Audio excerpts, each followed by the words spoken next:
Subscribe कीजिए समर्थ class channel को और बेल आइकन दबाइए लेटेस्ट एजुकेशनल वीडियो सबसे पहले देखने के लिए। Hello everyone, welcome to Samarth class. Guys, इस वीडियो में बात करेंगे अधिगम असुविधा युक्त बालकों की। लर्निंग डिसेबिलिटी जो चिल्ड्रन होते हैं उनकी बात होगी यहाँ पे। तो क्या होता है अधिगम असुविधा युक्त बालक और उनकी क्या आवश्यकताएं होती हैं, क्या उनकी पहचान होती है, तो उन सभी पॉइंट्स को हम डिस्कस करेंगे। इंक्लूसिव एजुकेशन में इन सभी डिसेबल पर्सन्स की बात होती है, तो यहाँ पे हम अधिगम असुविधा युक्त बालकों की बात कर रहे हैं। अधिगम अक्षम बालक या अधिगम असुविधा युक्त बालक से तात्पर्य उन बालकों से है जो सीखने की दृष्टि से बहुत असमर्थ या अक्षम होते हैं। सीखने में अक्षमता या असमर्थता से अभिप्राय किसी ऐसी कठिनाई या असमर्थता से होता है जिसका अनुभव बालक द्वारा अधिगम के मार्ग पर आगे बढ़ने या शैक्षिक दृष्टि से प्रगति के दौरान किया जाता है।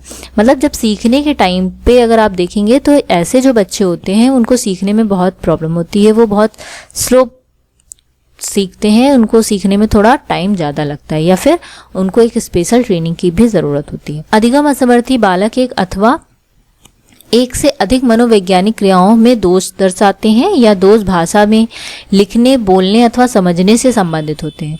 दोषों के आधार पर जैसे लिखने, बोलने अथवा समझने या सुनने, सोचने में या फिर बात करने में, पढ़ने लिखने में, या फिर उनका जो भाषा होगी उनको वर्तनी या अपने भावों को व्यक्त करने में, या गणित संबंधी जितनी भी समस्याएं हल करने में, इन सभी में उनको कुछ ना कुछ प्रॉब्लम क्रिएट हो जाती है और उन चीज़ों को वो सही से नहीं कर पाते। तो ऐसे बच्चे जो इन सभी चीज़ों से कुछ ना कुछ प्रॉब्लम में सरवाइव कर रहे होते हैं तो उनको हम अधिगम असमर्थी बालक कहते हैं।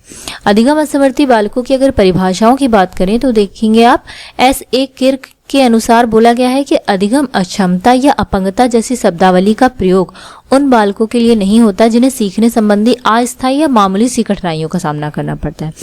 अधिगम अक्षमता से ये नहीं कह सकते कि अगर कोई बच्चा थोड़ा सा नहीं सीख पा रहा तो हम उसको इस कैटेगरी में रख देंगे, बल्कि ये उनकी बात हो रही है जिनकी योग्यताएं और शैक्षिक क्षेत्रों की उपलब्धियों के बीच बहुत अधिक अंतर होता है।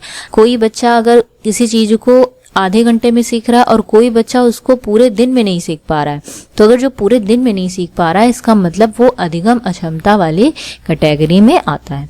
तो अगर थोड़ा बहुत अगर उसको नहीं समझ में आ रहा तो वो इस कैटेगरी में नहीं आएगा। इसकी व्याख्या अगर उनको देखी जाए तो उन्होंने बोला है कि मानसिक विकलांगता इंद्रजन्य दोष, संवेगात्मक उथल पुथल या अधिगम हेतु मिलने वाले अवसर तथा परिस्थितियों के अभाव के रूप में नहीं की जा सकती। अगर ऐसा कुछ है तो यहाँ पे इनकी बात नहीं होगी। अधिगम अक्षमता के लिए राष्ट्रीय संयुक्त समिति 1994 में ये दी गई है। USA के अनुसार मूल रूप से अधिगम अक्षमता या अपंगता शब्दावली का प्रयोग उन विभिन्न प्रकार के विकारों के लिए होता है जिनमें व्यक्ति सुनने, बोलने, पढ़ने, लिखने, तर्क करने या गणितीय योग्यताओं को सीखने और उन्हें प्रयोग में लाने में उनको बहुत ही ज़्यादा कठिनाई होती है। उनको थोड़ी बहुत कठिनाई नहीं होती, उनको बहुत ही ज़्यादा कठिनाई होती है। तो जिनको बहुत ज़्यादा कठिनाई होती है या ज़्यादा समय वो ले रहे हैं तो ऐसे बच्चों को हमने बोला है कि वो अधिगम असमर्थी बालक है। इस प्रकार के सभी विकार व्यक्ति में अंतर्निहित होते हैं और ये संभवतः केंद्रीय स्नायु संस्थान में पाए जाते हैं। दोषों के कारण उत्पन्न होने के कारण अधिगम अक्षमता के साथ सनियमित व्यवहार क्रियाओं तथा सामाजिक प्रत्यक्षीकरण और अंतः क्रियाओं के संबंधी समस्याएं देखने को मिलती हैं। अधिगम अक्षमता से अन्य दोषों जैसे इंद्रिय जनित दोष, मानसिक पिछड़ापन, गहन संवेगात्मक हलचल या सामाजिक कुसमायोजन के दर्शन हो सकते हैं कि वो लोगों के साथ एडजस्ट नहीं कर पाते, उनमें कुछ ना कुछ संवेगात्मक रूप से वो बहुत ही ज़्यादा सेंसिटिव होते हैं, वो लोगों से ज़्यादा घुल मिल नहीं पाते। तो ये सारे बच्चे, इनकी कुछ ना कुछ पहचान होती है।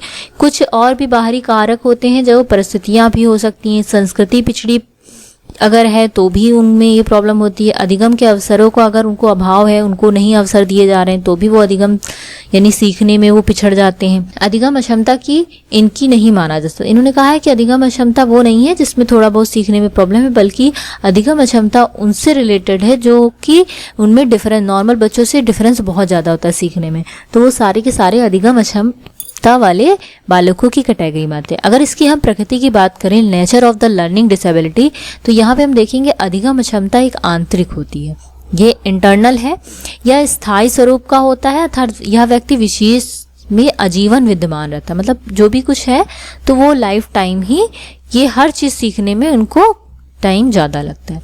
या कोई एक विकृति नहीं है बल्कि विकृतियों का एक विषम समूह है, क्योंकि यहाँ पे सीख नहीं पा रहे हैं तो ना सीखने की वजह से उनके अंदर और चीज़ें डेवलप हो जाती हैं। जैसे कि अगर वो सीख नहीं पा रहे हैं तो समायोजन में उनको प्रॉब्लम होगी, वो कोई काम ढंग से नहीं कर पाएंगे, या उनके अंदर एक भावना आ जाएगी कि मैं कोई चीज़ कर ही नहीं पा रहा हूँ, तो वो एडजस्टमेंट नहीं हो पाता। इस समस्या का जो केंद्रीय तंत्रिका तंत्र का कार्य विरूपता है, मतलब वहाँ पे जो केंद्रीय तंत्रिका तंत्र जो होता है, जो मेंटली आपको हर चीज को काम करने के लिए आगे करता है, वो चीज सही से अगर कार्य नहीं करता तो भी ये अधिगम अक्षमता आ जाती है। ये एक जैविक समस्या है। श्रवण, सोच, वाक, पठन, लेखन, मतलब सुनने में, सोचने में, बोलने में, पढ़ने लिखने में या फिर अंकगणितीय गणनाओं को करने में, ये सभी विकृतियां अगर हैं तो वो क्या होंगी, वो असमर्थ बालकों की कैटेगरी में आएंगी। अगर हम इनकी बात करें कि अधिगम अक्षम बालक होते क्या हैं, तो अधिगम अक्षम बालक सामान्य और सामान्य में से थोड़ा सा ज्यादा सोचने एवं तर्क करने की उनकी योग्यता होती है। या तो वो बहुत ही ज्यादा सोचने लगते हैं या फिर बहुत ही कम, तो उनके में जो लॉजिकल थिंकिंग होती है वो उतनी अच्छे से डेवलप नहीं होती, या वो कुछ एक्स्ट्रा ही सोच जाते हैं तो वो भी डिसेबल हो जाते हैं। निष्पादन संबंधी कठिनाइयां और युक्ति, मतलब किसी भी चीज का कंक्लूजन निकालने में उनको प्रॉब्लम होती है, डिसीजन नहीं ले पाते। अगर इनको देखें, औसत विद्यालयों में उपलब्धियों से निम्न प्रदर्शन होता है, मतलब अगर कोई भी एग्जाम हो रहा है या फिर असेसमेंट हो रहा है तो ऐसे बच्चे जो जनरल एवरेज वाले बच्चों से इनका जो प्रदर्शन होता है वो काफी कम होता है। उपलब्धि और योग्यता के बीच में जो अंतर होता है वो काफी ज्यादा होता है। तो ये था इनकी प्रकृति। फिर अधिगम अक्षमता के लक्षण या फिर अगर विशेषताओं की बात करें तो अधिगम अक्षम बालकों की बहुत सी विशेषताएं आप देखेंगे। यहाँ पे सबसे पहला है कि सीखने की कठिनाई, सीखने में कठिनाई, लिखने पढ़ने में भी कठिनाई का अनुभव होता है। अगर कोई चीज सीख नहीं पा रहा है तो वो लिख पढ़ भी नहीं पाएगा। दूसरा है सीखने की गति इनकी धीमी होती है, वो कोई भी चीज सीखने में उनको टाइम ज्यादा लगता है। संवेगिक अस्थिरता होती है, क्योंकि अगर वो चीज कोई सीख नहीं पा रहे हैं तो वो मेंटली प्रिपेयर नहीं है, मेंटली उनका वर्क उतने अच्छे से नहीं हो रहा है, तो बहुत ज्यादा इमोशनल भी होते हैं। संवेगिक अस्थिरता भी आती है। निर्देशों का पालन करने में भी असमर्थ होते हैं, क्योंकि वो समझ नहीं पाते, सीख नहीं पाते, तो निर्देशों का पालन भी उतने अच्छे से नहीं कर पाते। उनको समायोजन की प्रॉब्लम हो जाती है, क्योंकि वो सबके साथ एक जैसा व्यवहार नहीं कर पाते, उनको लगता है कि हाँ वो पीछे हो गए हैं। इनकी जो स्मरण शक्ति है तो वो भी मेमोरी इनकी काफी लो होती है, वो जल्दी से भूल जाते हैं। स्व प्रगति की प्रति भी लापरवाही होती है, क्योंकि वो खुद के लिए उतना खुद की परवाह नहीं करते। ध्यान कम केंद्रित करना और भटकाव, ये इनका जब सीखने के टाइम पे अगर आप देखेंगे तो ये बच्चे ध्यान को केंद्रित नहीं कर पाते किसी चीज को लेके। तो ध्यान जब केंद्रित नहीं होगा तो इनको सीखने में कठिनाई होगी, तो इस वजह से भी ये पिछड़ जाते हैं। सामान्य से ज्यादा सक्रिय होते हैं, कोई भी चीज अगर बताई जा रही है तो हो सकता है बहुत हाइपर एक्टिव होते हैं, तो ऐसे में उनको जो सिखाया जा रहा है वो नहीं सीख पाते। इनकी शैक्षिक उपलब्धि अगर देखें तो वो कम होती है, क्योंकि उनको सीखने में प्रॉब्लम हो रही है, कठिनाई हो रही है, तो जितना उनको एक अचीवमेंट होना चाहिए वो उतना नहीं हो पाता, उनकी उपलब्धि थोड़ा कम रहती है। मानवीय कौशलों का भी अभाव होता है। अनावश्यक उत्तेजना भी होती है। चिंतन, तर्क, कल्पना, संश्लेषण, विश्लेषण, समस्या समाधान या मानसिक शक्तियां जो होती हैं वो औसत से कम होती हैं। इनमें लॉजिकल डेवलपमेंट कम होता है।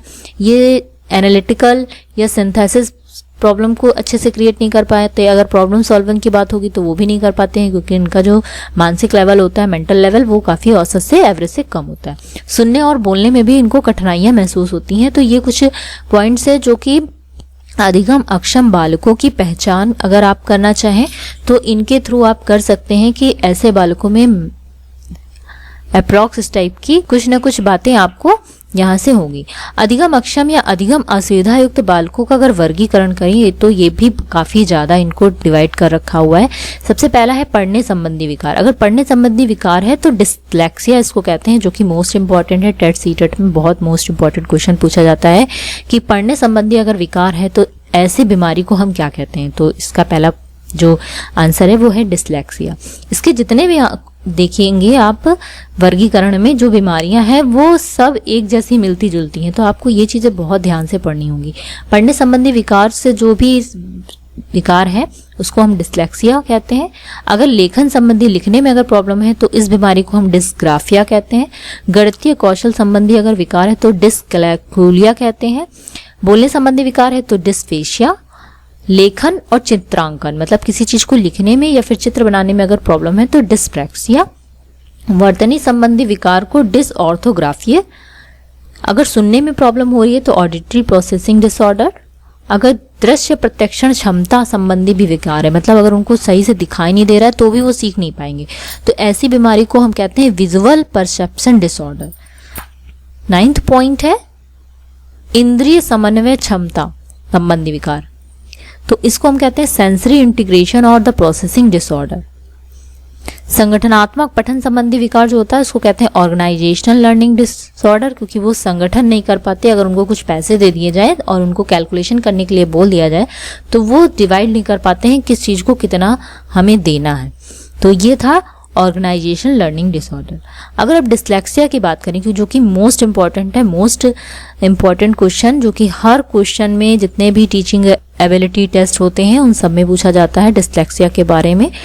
1 नंबर का ये क्वेश्चन बहुत इंपॉर्टेंट है। सबसे समझते हैं कि डिस्लेक्सिया होता क्या है। डिस्लेक्सिया बीमारी एक ऐसी बीमारी है जिसमें पढ़ने संबंधी विकार हो जाता है। यहाँ पर क्या होता है, वर्णमाला अधिगम में कठिनाई होती है, बच्चे के जो अक्षर होते हैं वो अच्छे से वो सीख नहीं पाते। इनमें एकाग्रता की भी कमी होती है, क्योंकि एकाग्रता अगर नहीं होगी तो वो सीख नहीं पाएंगे, पढ़ते समय स्वर वर्णों का लोप हो जाता है, मतलब आपस में ही मिल जाते हैं, उनको समझ में नहीं आता कौन सा जो अक्षर है उसका क्या प्रोनाउंसिएशन है। शब्दकोश का अभाव होता है बहुत ज़्यादा, ये शब्दों का भंडार इनके में नहीं होता। शब्दों को उल्टा क्रम करके पढ़ लेते हैं। मान लीजिए अगर राम लिखा तो उसको मरा पढ़ लेंगे, तो मतलब उनका जो उल्टा क्रम पढ़ने का होता है। क्षीण स्मरण शक्ति होती है, क्योंकि किसी भी चीज़ को पढ़ने के लिए स्मरण शक्ति होना बहुत जरूरी है, लेकिन अगर स्मरण शक्ति कम होगी तो वो सीखने में प्रॉब्लम क्रिएट होगी, वो जल्दी से भूल जाएंगे। और ऐसे में क्या होता है, ध्वनियाँ वो नहीं पहचान पाते। अगर स्मरण शक्ति नहीं अच्छी है, सामने वाले ने किसी ने कुछ बोला तो वो उस चीज़ को अच्छे से नहीं समझ पाते, नहीं पहचान पाते, तो ध्वनियों को नहीं पहचान पाते। सेकेंड आपकी जो बीमारी है वो है डिस्ग्राफिया, जो कि लेखन संबंधी बीमारी। इसमें क्या होता है, लिखते समय स्वयं से बातें करते हैं बच्चे, जो लिखते जाएंगे खुद से बातें करते जाएंगे, तो जब खुद से बातें करेंगे तो उनको लिखने में कुछ ना कुछ प्रॉब्लम होगी, क्योंकि वो भूलते भी जाते हैं साथ में। शब्दों के बीच अनियंत्रित स्थान होता है, अनियमित स्थान होता है, कहीं पे कुछ लिख दिया, काफी ज्यादा गैपिंग कर दी तो वहां लिख दिया, या फिर बहुत ही पास लिख दिया। अपूर्ण अक्षर या शब्द लिखना, जो शब्द लिख रहे हैं अगर कोई एक नाम लिखना है तो वो नाम पूरा नहीं लिखेंगे, कुछ ना कुछ एक अक्षर कम होगा या उसको तिरछा लिखेंगे। लेखन सामग्री पर कमजोर पकड़ होती है, अगर पेन पकड़ ले तो बहुत ही नीचे से पकड़ेंगे तो भी वो नहीं लिख पाएंगे। अपठनीय लेखन, मतलब जो भी लिख रहे होंगे वो ऐसा लिखा होगा कि आप उसको पढ़ नहीं पाएंगे, तो ये अपठनीय हस्तलेखन। अब जब वो लिख रहे हैं तो उनको लग रहा है कि मैंने सही लिखा है, लेकिन वो खुद भी नहीं पढ़ पाते, तो इस वजह से भी वो थोड़ा सा पिछड़ जाते हैं। थर्ड है डिस्कैलकुलिया, गणितीय कौशल संबंधी विकार, जो मैथ से रिलेटेड है। गिनने के लिए उंगलियों का ये लोग प्रयोग करते हैं। दिशा ज्ञान का इनको अभाव होता है। गणितीय सक्रियाओं के अशुद्ध परिणाम भी निकाल लेते हैं। चिन्हों को समझने में इनको प्रॉब्लम होती है। अगर समय सारणी बनानी हो तो ये समय सारणी को नहीं बना पाते हैं। तो ये था गणितीय संबंधी विकार डिस्कैलकुलिया। डिस्फेसिया है बोलने संबंधी विकार। इनके लक्षण ऐसे हैं कि ये जो बच्चे बोलते हैं तो उनको बोलने में कुछ ना कुछ प्रॉब्लम होती है और अपने आप को वो प्रेजेंट नहीं कर पाते। लेखन और चित्रांकन संबंधी विकार होता है डिस्प्रैक्सिया। ऐसे बच्चे चित्र बनाने और लिखने में कठिनाई महसूस करते हैं। डिसऑर्थोग्राफिया वर्तनी संबंधी विकार है कि वो कठिनाई बोलने में उनको प्रॉब्लम होती है। सुनने में प्रॉब्लम है, उस बीमारी का नाम है ऑडिटरी प्रोसेसिंग डिसऑर्डर। ऐसे बालक ध्वनियों में भेद करने में असमर्थ होते हैं तथा बोले गए शब्द का अर्थ नहीं समझ पाते। विजुअल परसेप्शन डिसऑर्डर, दृश्य प्रत्यक्षण क्षमता। अधिगम असमर्थी बालक वस्तुओं में अंतर समझने में असमर्थ होते हैं। ऐसे बालकों को अगर वस्तुओं को दिखाकर हटा दिया जाए और फिर पूछा जाए कि इस वस्तु को मैंने जो दिखाया था उसको अगर फिल इन द ब्लैंक देके उनको बोला जाए तो वो उस चीज को नहीं कर पाते हैं, वो शब्दों को पूरा नहीं कर पाते हैं, क्योंकि वो देखी हुई चीज को बहुत जल्दी भूल जाते हैं। लास्ट है सेंसरी इंटीग्रेशन और द प्रोसेसिंग डिसऑर्डर, जिसमें अधिगम असमर्थी बालक अपने व्यवहार के परिणाम के बारे में सोचने तथा समझने में असफल रहते हैं। ऑर्गेनाइजेशनल लर्निंग डिसऑर्डर, अधिगम असमर्थी बालक वस्तुओं के आकार आकृति में भेद करना और दो वस्तुओं के बीच में जो दूरी का अनुमान है वो नहीं लगा पाते। तो ये था अधिगम असमर्थी बालक, उनकी प्रकृति और उनका वर्गीकरण, साथ ही उनकी क्या पहचान है या क्या विशेषताएं हैं उनके बारे में। आई होप आपको समझ में आया होगा कि अधिगम असमर्थी बालक जो कि सीखने में जिनको प्रॉब्लम हो रही है और कैसे बच्चों को, किन बच्चों को इस कैटेगरी में रखा गया है, उनके डेफिनेशन के साथ मैंने आपके साथ सभी पॉइंट्स को डिस्कस किया है। अगर आपको वीडियो अच्छी लगी हो तो इसे लाइक कीजिए, शेयर कीजिए, चैनल को सब्सक्राइब कीजिए। Thank you so much.